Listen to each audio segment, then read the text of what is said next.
Hi everyone, this is Gail Kessler from Ladyfingers Sewing Studio in beautiful Ole, Pennsylvania. Today I'm going to share with you how to cut out the Maiden Found Quilt Along block number 3 with the help of Accuquilt. So you may have downloaded your pattern already for this week, and I'm going to share with you how to choose how to know what dies to use to cut out the block.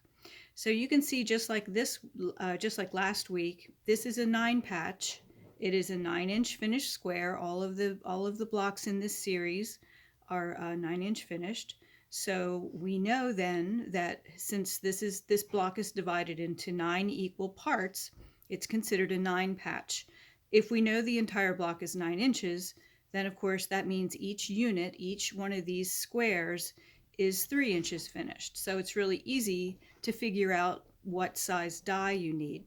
If you have trouble locating the right die, what you can do is just use your cutting equivalence chart. I've shown you this every week now, and I hope that you've all downloaded this. You can buy a printout from Ladyfingers. I have them always ready to send to you. And that way you can find out whether you own the die that you need, or you may decide you need to purchase it. So the cutting equivalence chart is really vital to your success as a quilter when you're using Accuquilt. I use it all the time. It's really great. In this instance, we have two different shapes. We have a half square triangle unit that turns itself into a pinwheel when we sew 4 of them together, and then the setting square, which is shape number 3 in your diagram. So we only need 2 dies for this particular block.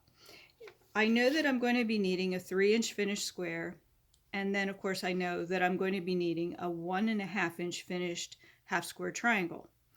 Okay, so now how do I know if I already own that die, or it's something that I need to get?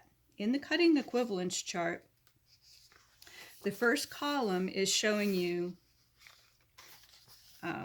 the finished size of the shape you're after. In this instance, I am after a 3-inch square.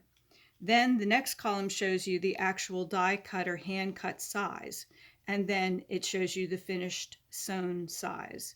So I know I need a 3-inch square, and if I look over on the far right, you can see all of the different dies, the different cubes and so forth that happen to have a 3-inch finished square in it.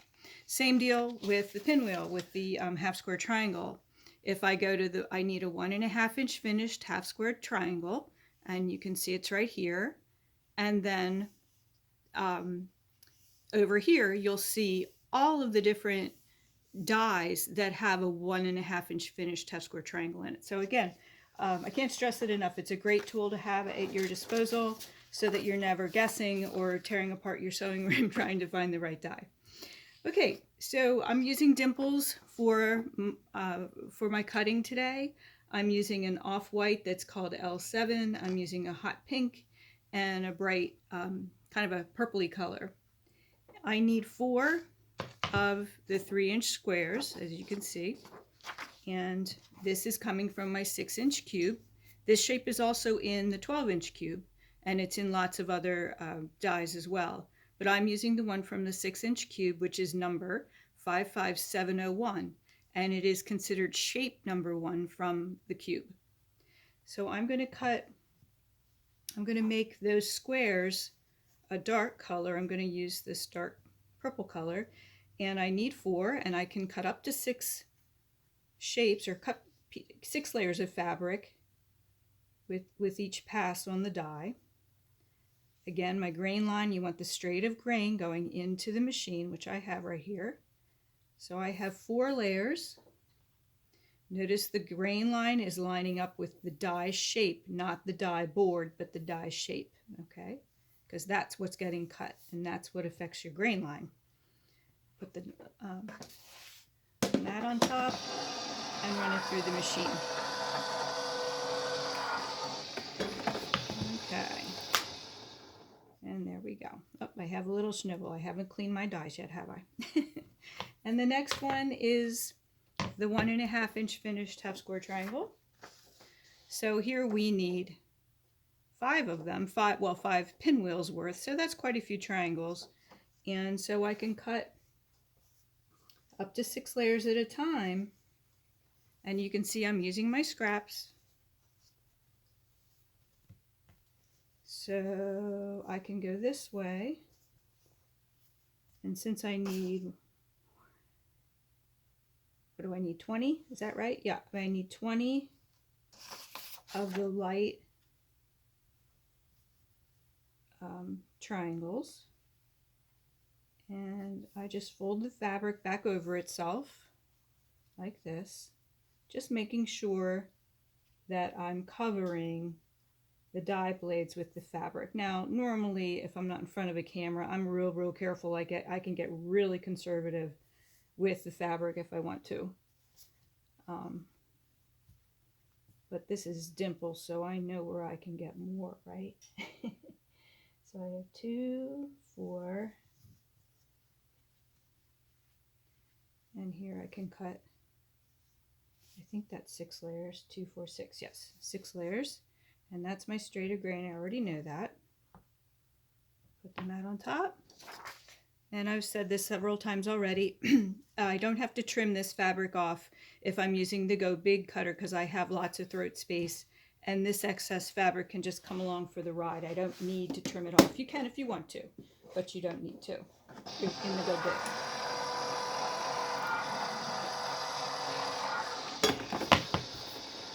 Okay.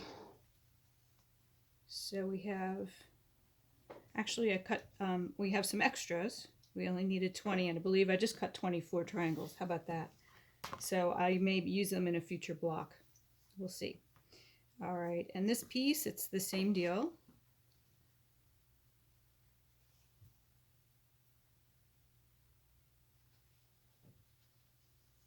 And dimples is really non-directional, so I don't need to concern myself with stripes or anything shaped. You can, some people have asked me, you can fussy cut with the Accuquilt cutter, and in a future block I will share with you how to do that. But today we're just going to get this done. I think that's enough. Put the mat on top and run it through the cutter.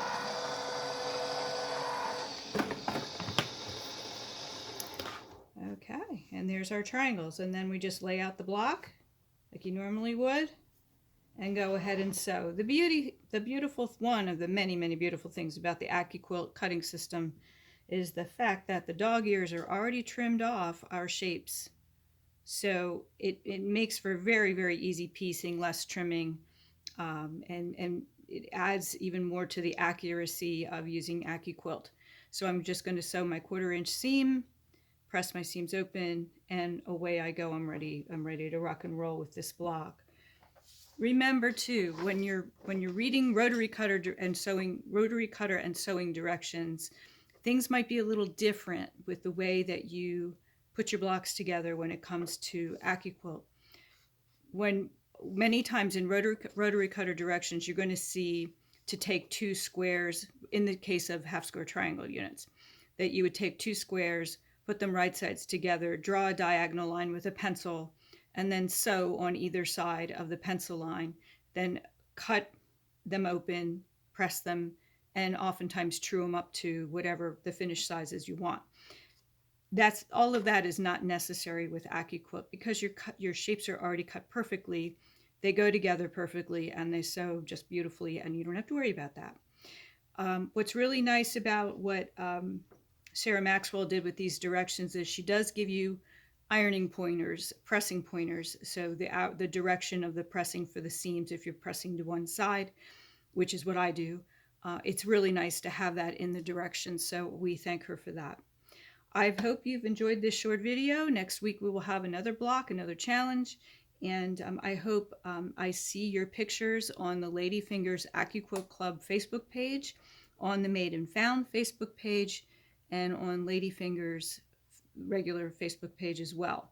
So every week we will post the new block directions. It'll be available on Ladyfingers website, so you can download them. They will live there. as long as I can keep them there. And I hope you refer to them and come up with more ideas to use these blocks together or separately. And down the road, I'll have some great ideas for that as well. So thanks for watching and have a wonderful day.